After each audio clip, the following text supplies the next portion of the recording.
हाँ भी नलायको, तुम्हारा लास्ट टॉपिक चैप्टर का रह गया। चैप्टर का नाम है बायोमोलिक्यूल्स। दो चीजें रह गई हैं इसके अंदर जो कि एंजाइम्स के बारे में ही है। कल हमने एंजाइम्स के बारे में ही पढ़ा। एंजाइम्स के अंदर हमने क्या पढ़ा कि एंजाइम्स कैसे होते हैं, कैसे वो काम करते हैं, फंक्शनिंग उनकी क्या होती है। और हमने यहाँ पे पढ़ा क्या, जल्दी बोलो, factors affecting enzymatic effect, enzymatic activity, जो कि बहुत ज्यादा इंपॉर्टेंट है। उसके बाद एंजाइम्स के अंदर है क्लासिफिकेशन। क्या पढ़ रहे हैं? क्लासिफिकेशन, कि कैसे उसको क्लासिफाई कर सकते हैं, किस तरह से उसको टेबल्स में हम डाल सकते हैं, राइट। उसके बाद नॉमेनक्लेचर, नामकरण हम उसका कैसे करेंगे। डन। चलिए, थाउजेंड्स ऑफ एंजाइम्स हैं जो कि आज तक डिस्कवर हो चुके हैं। अब थाउजेंड्स ऑफ एंजाइम्स हमने नहीं पढ़ने, डरना मत। डिस्कवर हो चुके हैं, आइसोलेट हो चुके हैं और जिनको हम स्टडी कर चुके हैं। Most of these enzymes have been classified into different groups based on the types of reaction they catalyze.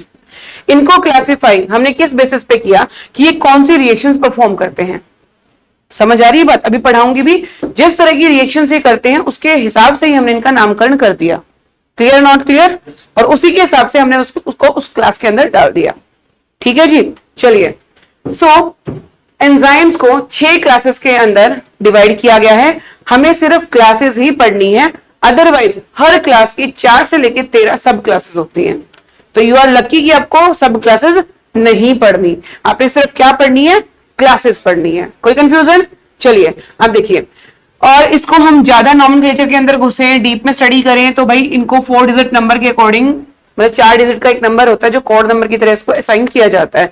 लेकिन आपने बड़े ही सिंपल तरीके से इसको पढ़ना है। For example, number 1 oxidoreductases. क्या लिखा है? ऑक्सीडो रिडक्टेजेस। केमिस्ट्री के अंदर आप 2 तरह की रिएक्शंस पढ़ते हो। एक होती है ऑक्सीडेशन। क्या होती है? ऑक्सीडेशन का मतलब होता है एडिशन किसका? ऑक्सीजन का। ठीक है जी। या फिर रिमूवल ऑफ हाइड्रोजन।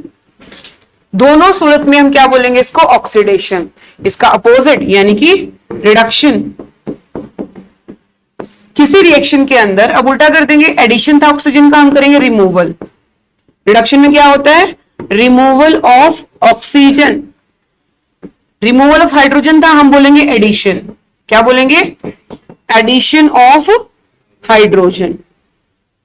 तो ये ऑक्सीडेशन है, ये रिडक्शन है। ठीक है जी। जिस रिएक्शन के अंदर कहीं भी आपको ऑक्सीजन ऐड होता हुआ दिखाई दे रहा हो वो ऑक्सीडेशन है, या फिर हाइड्रोजन रिमूव होता हुआ दिखाई दे रहा हो तो वो भी क्या है? ऑक्सीडेशन है। दूसरी बात, किसी रिएक्शन के अंदर आपको ऑक्सीजन रिमूव होता हुआ दिखाई दे रहा हो तो वो क्या है? रिडक्शन है। दूसरी तरफ यदि एडिशन ऑफ हाइड्रोजन होता हुआ दिखाई दे रहा हो तो वो भी रिडक्शन है। अब एक ऐसी रिएक्शन जिसमें दोनों रिएक्शंस हो रही है, जहां पे ऑक्सीजन ऐड भी हो रहा है और हाइड्रोजन ऐड भी हो रहा है, यानी कि इन दोनों में से कोई कंडीशन हो रही है और इन दोनों में से भी कोई कंडीशन हो रही है, तो उस रिएक्शन को हम बोलते हैं रिडॉक्स रिएक्शन। क्या बोलेंगे? समझ आ रही है बात? चलिए, हमने यहां क्या लिखा? फर्स्ट जो एंजाइम्स है उसका नाम क्या है क्लास का? ऑक्सीडो रिडक्टेजेस। तो जो ऑक्सीडेशन रिडक्शन करा दे, ऑक्सीडो रिडक्टेजेस। दूसरा हमने क्या लिखा? डीहाइड्रोजिनेजेस, यानी कि हाइड्रोजन को रिमूव कराना। और हाइड्रोजन को रिमूव मतलब ऑक्सीडेशन, और ऑक्सीडेशन वाले तो किसी ना किसी का रिडक्शन भी होगा। क्लियर और नॉट क्लियर?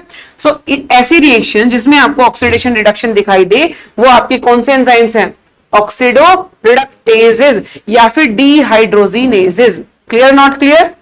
चलिए, तो भाई वो एंजाइम, सुनो ध्यान से, वो एंजाइम जो ऐसी रिएक्शंस को कैटेलाइज यानी कि फास्ट करते हैं जिसके अंदर ऑक्सीडेशन या रिडक्शन हो रहा हो, उन एंजाइम्स का नाम क्या है? ऑक्सीडो रिडक्टेजेस। क्लियर? तो हमने लिखा बेटा यहां पे enzymes which catalyse oxido reduction between 2 substrate. ये रिएक्शन दिख रही है, एक एस सबस्ट्रेट है, एक एस डैश है। यहां पे एस रिड्यूस्ड था, क्या था?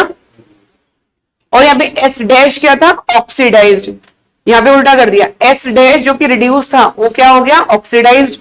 और जो कि ऑक्सीडाइज्ड था वो क्या हो गया? रिड्यूस्ड। तो ऐसी रिएक्शंस को हम क्या बोलते हैं? ऐसी एंजाइम जो ऐसे रिएक्शन में इन्वॉल्व होते हैं उनको हम क्या बोलेंगे? ऑक्सीडो रिडक्टेजेस। कोई कंफ्यूजन? हाँ भाई जतन, डन। चलिए नेक्स्ट क्लास जो है दैट इज ट्रांसफरेजेस। क्या लिखा हुआ है? बोलो। ट्रांसफरेजेस। ट्रांसफेरेजेस ग्रुप्स को ट्रांसफर करते हैं। क्या करते हैं? मान लो कोई ग्रुप एक सबस्ट्रेट पे है, उसको वहां से हटा के दूसरे पे डाल देना, ट्रांसफरेजेस एंजाइम का काम है। मतलब वो ऐसे रिएक्शंस को कैटेलाइज करेगा, फास्ट करेगा, जो ट्रांसफरेजेस में इन्वॉल्व होता है, ट्रांसफर में इन्वॉल्व होते हैं, ग्रुप्स को ट्रांसफर करते हैं। तो ट्रांसफरेजेस ऐसे एंजाइम है जो कि कैटेलाइज करते हैं अ ट्रांसफर ऑफ ग्रुप। समझ आ रही है बात? जी अदर देन हाइड्रोजन, हाइड्रोजन नहीं होगा, हाइड्रोजन अलग हुआ तो वही ऑक्सीडेशन रिडक्शन हो जाएगा। अब हाइड्रोजन के अलावा यदि कोई भी ग्रुप ट्रांसफर हो रहा है between a pair of substrate, जैसे समझो ध्यान से, वही दो चीजें हमारे पास यहां पे S प्लस S डैश और ग्रुप यहां पे है हाइड्रोजन के अलावा, तो हाइड्रोजन को हटाओगे तो रिडक्शन ऑक्सीडेशन वही हो जाएगा। वो किसका काम है? ऑक्सीडो रिडक्टेसेस का। तो हाइड्रोजन के अलावा यहां कुछ भी प्रेजेंट है। अब S के साथ हमने ग्रुप लगा दिया, प्लस S डैश हो गया, तो S डैश से हमने ग्रुप को ट्रांसफर किया S पे। तो अब यहां पे जो एंजाइम इन्वॉल्व है उस एंजाइम की क्लास का नाम क्या है? ट्रांसफेरेजेस। कोई कंफ्यूजन? All good? चलिए नेक्स्ट है बेटा हाइड्रोलेसिस। बॉन्ड्स को तोड़ने में हेल्प करेगा। हाइड्रोलेसिस, लाइसिस, लेसिस, ये बॉन्ड्स को तोड़ता है। क्या करता है? हाइड्रो वर्ड यानी कि पानी इन्वॉल्व है। क्या है? पानी इन्वॉल्व है। एंजाइम्स जो कैटेलाइज करते हैं hydrolysis, ester group, ether group, peptide, glycosidic, carbon carbon bond, carbon halide bond, phosphate nitrogen bonds, मतलब किसी भी बॉन्ड्स को तोड़वा रहे हो आप यहाँ पे, तो वो क्या है? Hydrolysis with the help of water, with the help of water. Lysis क्या है? ये भी लिसिस है, तोड़ना ही है। कैसे? देखो, enzymes that catalyse removal of groups, ये भी रिमूव कर रहा है, हटा रहा है सबस्ट्रेट से by mechanism other than hydrolysis. Hydrolysis में पानी इन्वॉल्व हुआ था, यहां नहीं हो रहा। दूसरी एक इंपॉर्टेंट बात क्या है? यहां पे बाद में एक डबल बॉन्ड रह जाता है। क्या रह जाता है? Double bond. जैसे कि देखो ध्यान से, यहां पे हमारे पास कार्बन और कार्बन थे, एक कार्बन के साथ X लगा हुआ था और एक के साथ लगा हुआ है Y। रिएक्शन के होने के बाद क्या हुआ? देखो ध्यान से, X और Y तो अलग हो गए और कार्बन के बीच में डबल बॉन्ड रह गया। ये अलग हो गए ना, नहीं तो कार्बन पे आने चाहिए थे। ठीक है जी, तो यहां पे living behind a double hydrogen bond, living behind a double hydrogen bond, right. चलिए फिर आइसोमरेज। आइसोमर्स तो तुमने सुने होंगे। What is isomers? आइसोमर्स क्या होते हैं? सेम फॉर्मूला, स्ट्रक्चर अलग है ना। तो आइसोमर्स जो बनवा दे और उस रिएक्शन में जो कैटेलाइजेशन में जो हेल्प कर रहा है हमें एंजाइम, दैट इज आइसोमरेज। क्या नाम है उसका? आइसोमरेज। सो भाई includes all enzyme catalysing inter conversion. तो आइसोमर्स में बहुत सारे होते हैं, ऑप्टिकल होता है, ज्योमेट्रिकल होता है, केमिस्ट्री में तुमने बहुत अच्छे से पढ़ा होगा। तो ऑप्टिकल, ज्योमेट्रिकल, पोजिशनल, आइसोमर्स में हेल्प जो कर दे, वो कैटेलाइज जो उस रिएक्शन को कर दे, वो क्या है? आइसोमरेज। इनकी वजह से रिएक्शंस नहीं हो रही है, ध्यान रखना। ये फास्ट कर रहे हैं रिएक्शन को, बस कैटेलाइज कर रहे हैं। क्या कर रहे हैं? कैटेलाइज कर रहे हैं। क्लियर? Next, ligases. लाइसेस का मतलब होता है तोड़ना, लाइगेजेस का मतलब होता है जोड़ना। Enzymes catalysing linking together of two compounds, दो कंपाउंड्स को जोड़ने में जो हेल्प करे, कैटेलाइज करे ऐसे रिएक्शंस को हम क्या बोलेंगे? लाइगेजेस। चलो भाई, तो भी जैसे carbon oxygen, carbon sulphur, nitrogen, कुछ भी, तो क्या हो जाएगा? लाइगेजेस। तो हमने यहाँ पे 6 क्लासेस पढ़ी। पहली क्लास थी ऑक्सीडो रिडक्टेजेस, जो ऑक्सीडेशन और रिडक्शन दोनों में हेल्प कराए। उसके बाद है ट्रांसफरेजेस, जो ग्रुप को ट्रांसफर करने में हेल्प कराए अदर देन हाइड्रोजन। फिर है हाइड्रोलेसिस, जो बॉन्ड्स को तोड़े। ठीक है। फिर है लाइसिस, इसमें वाटर इन्वॉल्व नहीं होता। वो रिएक्शन जो हाइड्रोलेसिस से नहीं हो रही है, वो कौन करता है? लाइसिस करेगा। इसकी खास बात है कि बाद में एक डबल बॉन्ड रह जाता है। आइसोमरेजेस आइसोमर्स को कैटेलाइज कराए ताकि आइसोमर्स बन सके। लाइगेजेस कंपाउंड्स को ज्वाइन करने में हेल्प कराए। क्लियर? Not clear? हाँ भाई, डन। चलिए आगे बढ़ते हैं।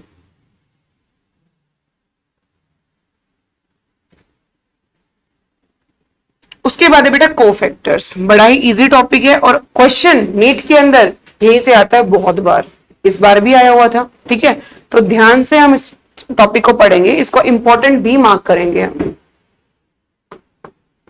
हमने बोला था एंजाइम्स और प्रोटीन्स, क्या बोला था? जो अकेले एज अ प्रोटीन ही एंजाइम की तरह बिहेव कर लेते हैं उसको बोलते हैं सिंपल एंजाइम। क्या बोलेंगे? जिसमें सिर्फ प्रोटीन होता है। क्या होता है? कई बार एंजाइम को एक्टिव होने के लिए कुछ और मॉलिक्यूल्स की जरूरत होती है, वो एंजाइम्स होते हैं कॉन्जुगेटेड एंजाइम्स। क्या होंगे वो? Conjugated enzyme. समझ आ रही है बात? तो कॉन्जुगेटेड एंजाइम्स में देखो प्रोटीन पार्ट तो होगा ही होगा, बिना प्रोटीन के एक एंजाइम नहीं बन सकता है, लेकिन प्रोटीन पार्ट जब अकेला है तो वो इनएक्टिव है। क्या है वो? उसको एक्टिव होने के लिए एक साथी की जरूरत होती है और वो साथी का नाम है कोफैक्टर। क्या नाम है? कोफैक्टर। तो जो इनएक्टिव प्रोटीनेशियस पार्ट है उसको बोलते हैं एपोएंजाइम। इन दैट केस अकेला है तो सिंपल एंजाइम से किसी की जरूरत नहीं है, किसी को साथ की जरूरत है, वो कोफैक्टर है। क्या है वो? कोफैक्टर है। तो प्रोटीन पार्ट को जो इनएक्टिव है without cofactor that is apoenzyme. जो उसका साथी है जो उसको एक्टिव बनाता है कोफैक्टर। ये प्रोटीन पार्ट और ये कैसा पार्ट होता है? Non proteinaceous. कैसा पार्ट होगा? Non proteinaceous. ये दोनों होंगे तभी वो एक्टिवली एंजाइम होगा, मतलब कैटालिटिकली एक्टिव एंजाइम होगा। क्लियर? अकेला वो एक्टिव नहीं होगा। क्लियर? अब कोफैक्टर के नाम पे क्या क्या चीजें जुड़ सकती हैं, एज अ कोफैक्टर क्या क्या चीजें काम कर सकती है, वो हमने यहाँ पे लिखा हुआ है। It can be prosthetic group. Cofactor can be prosthetic group. ये ऑर्गेनिक कंपाउंड है। क्या है ये?